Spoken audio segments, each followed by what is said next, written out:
right there, and Like, there's so many people yelling right now, going, "No, it's this, you idiot! What happened with the well, IQ I of mean, 50?" yeah, Oh, your problem, not mine. That's the never thing said we're mine dealing was with over now.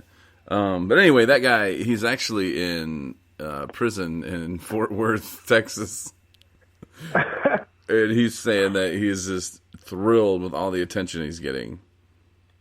Oh, I'm sure, because in prison, you get a lot of attention when you're his way. Well, oh If you know what I yeah, mean. I know what you mean. I mean, not like I know Okay. what you mean like that, but I'm just saying I know Oh, because okay, whatever. You said I've it. seen You said movies. it. It means it. It means it. Did you make it to the part? And I didn't make it to the part where he was, I guess, riding around the car singing songs that he wrote that someone else had recorded. No. And I don't know if he was acting like it was him recorded his voice, but it wasn't.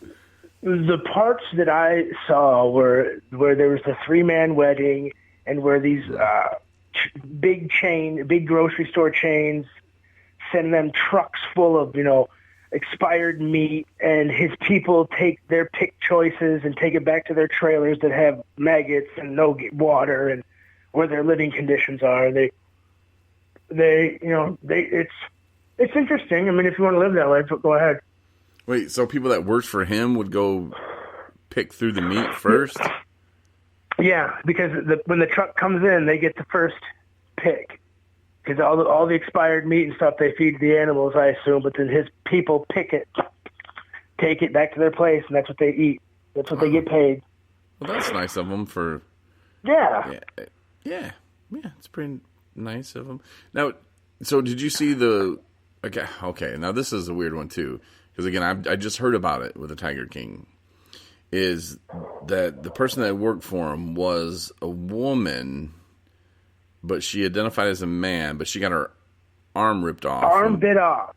Right, I seen that part. Oh, was that? She was back to work a week later. Yeah, what's up with that? A week later.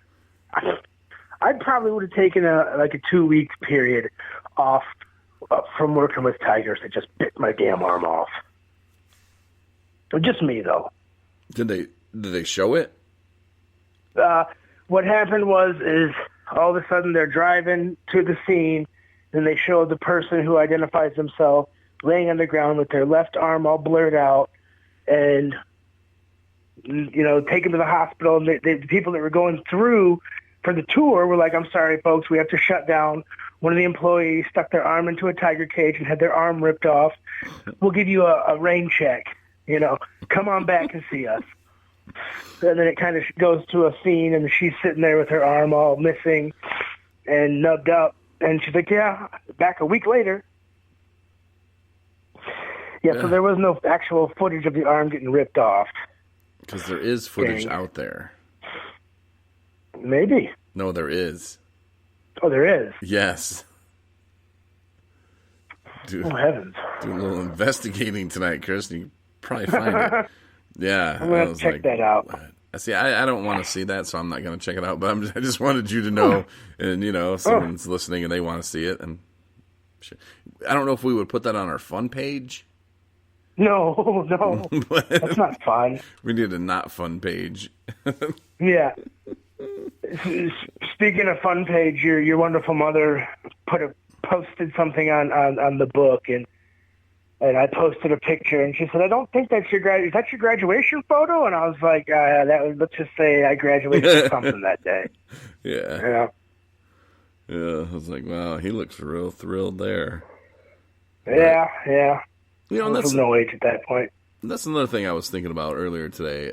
You were crossing my mind, and we have this thing going on. Oh, thank you. We talked about it for a minute earlier, and it's like, I don't know if it's ESP or what it is, but I was just thinking about you, and I was thinking about this other guy who is a big fan of he's a big fan of hating, and it's a lot of people, and I learned this in my psychology class, if they're not involved in things, if they feel like they're left out, it's just it's facts that they get angry and they get mad, and when you're not included in something, I think this person probably suffers from that. But he will say this about so and so and this about so and so, and then you see him saying all these things about people, and you realize, well, okay, I'm next. So personally, I just stay away from that person because I know I'm going to be next in his haterade speeches. So I just stay away and I don't mess with them, and that's just my philosophy. It keeps me sober. It keeps me going in the right direction. But when that person, he comes around, now it's Chris's turn, and he's blah, blah, blah, blah, blah, blah. And personally, I'm thinking to myself, this guy has no idea what Chris has been through. And this guy is, mommy, daddy kind of, and, if your mom and dad take care of you, that's cool. You're lucky. But just start passing judgment on other people like you know them, or like you've been through what they've been through. You have no idea until you put on those shoes. And I couldn't imagine going through what you've been through, man, and just the not knowingness of what's going to happen, what's not going to happen. That's pretty scary stuff, man. And I will never try to pretend to know what that felt like. I just know that it sucked. I can tell you that. Probably made you want to do drugs and not really care anymore. Oh yeah, I mean, if excuse me, it's hard to, like, there's a song that I listened to in the beginning. It's like, here's my shoes, take a mile walk in my shoes, and see how you can handle it, see how you react to it, see what's said to you and how you react to it, because there's a lot of things that were said to me in my past that caused me to act out. When I acted out with harm on myself as far as drug addiction, heroin addiction, and anything that I could. I got to the point where I said any day that ends with a Y is a good day to get high, and it didn't take much to set me off. And even in a good mind frame, but when things are like, who knows when I'm going back to work? At least me, I'm unemployed, or I'm unemployed right now, and having money saved up in a bank account that I kept talking about was a good thing, is paying rent and buying groceries and putting gas in the car and paying for car parts to get a car running, and things are I'm not hemorrhaging, but I'm bleeding a little bit, and I'm just a little worried about when my first unemployment check's going to be here. And there's a lot of things that are against you, and when somebody says that you're not doing something that full well that you're doing, it's like, oh man, shoot, what do I got to do? What do I got to do to prove to this person? What I have to? And then I thought, I don't have to prove anything to him. I was on the phone talking to Dr. Angelface about a situation, and she's like, this person has no idea what you're going through. What this person is saying to you, it's not good for you, and you need to talk to him. And I was like, well, that's not going to happen. But I was sitting in the car, I was sitting in Kit, and the car was off. And then I went to turn it on, and it didn't start. The battery didn't even turn over. And I was like, you gotta be kidding.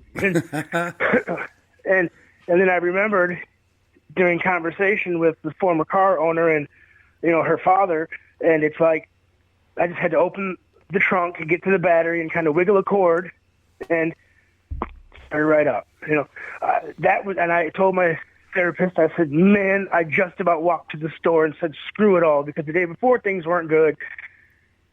But then she's like, you can't let somebody else predict your life. You've done that for too long. They don't know what you're dealing with. They don't know what you're going through, what you've been through, to how to get where you're at. To get you to take 6 months. Right. They got no clue. No, and you don't have to prove anything to anybody, like you said. No. You don't have to prove nothing to anybody. All you got to do is prove something to yourself that you don't want to be that guy you were, and that you want a better life, and that you're going to go make a better life for yourself. You're not going to sit around and wait for it to happen. And, I think that takes some other people out of the equation where they don't feel important. And it goes back to that whole, well, how come I'm not involved with you guys? Or, a lot of jealousy is spread through a lot of people not being part of 217 recovery when they think that they should be. And I think it's just that they don't understand what we're trying to do or what we're doing with it. And that's fine too, and that's cool that they want to be a part of it. Trust me, there's going to be so many more people that are going to be a part of 217 recovery. I'm excited about that day when that'll happen. But right now we can't go anywhere. We can't do nothing. So, God's trying to tell me to slow it down. Yeah, we're sitting with the mute button on, and we're in the Mexican standoff. Yeah. No mas. I couldn't take it. No, I was like, no mas. Then I realized he muted his, I muted mine, and we're just in a mute war, and let's break it down. But no, like Don't want to. the things that you don't have to prove to anybody, you know, are the things you don't have to prove to anybody, just yourself. And if they don't understand that, that's on them. That they can go and they can do step work about it, and they can pray about it. They can do whatever they need to do to figure out how to rid themselves of worrying about Chris Goss, because that's one thing. Because, you know, Corey, it's kind of a trick question, but whose recovery is yours? You know, because I know my recovery is mine. It's not somebody else's. Mm-mm. It's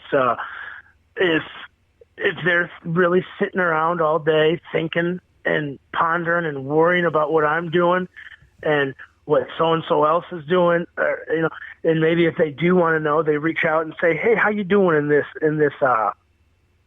kind of tough time? How are things going with you? Is everything good? Are you holding up good? If they don't reach out and show concern in that form, then they really don't want to know, and they don't want to ask, and then they won't know, and then they're going to come up with their own assumptions and say the things that they say on their own time. And I mean, I like to call that a form of flattery, because if they're still thinking about me, then, you know, kudos to me. But yeah, there's nothing that they can do. I mean, they can give me suggestions, offer things, but when they're not around, they don't see and they don't know. You know, because this is my recovery, it's your recovery, and what we do is our recovery together is this podcast. Help one another do things. You came from an hour away to take me to the store. I went from an hour away to help you move. You know, helping each other out, building each other up, helping each other move forward. You're not kicking them in the back and kicking them in their legs when they're trying to climb up a ladder. You know, It's tough for other people to see people succeed, maybe. And, you know, they want to, it's so hard to imagine. And, you know, I could sit here and worry and ponder and think about what's going on with them, but I got a lot to deal with myself, and I'm pretty important, and I like to take a lot of time and deal with myself. Mm-hmm. Oh, heavens. You deserve it, you 6-monther. Woo, thank you. I probably got on like size 4 diapers right now, you know. Yeah. Don't you take my binky away, or shoot, maybe I'm probably only in size 3 diapers. Who knows? It's hard to imagine what size diapers I would wear. Just think, if there's a baby out there that just turned 6 months old today, Chris, and since that baby's been out of that mama's womb, secret place, you have not done a drug. Like that baby, no idea. Yeah, that baby's never seen that. That baby's never seen the old junkie, the basket case, the wreck, you know. And it's kind of exciting, because I'm planning on making a trip tomorrow, guys in the land. I made a trip back to this place for 20 minutes last month, and I plan on making a trip down to the old hometown for a couple of days and go visit my parents. And Dr. Angelface is concerned because my PIC, my old lady Darian, I can be able to make that trip with me. So, you know, both of them are worried sick that in my mind frame that I still may be in, but I'm not really, because that was a moment thing that happened yesterday or the day before. You know, it's not going to affect me, because my goal is to go see my parents, hug my mother, and tell her I love her to her face.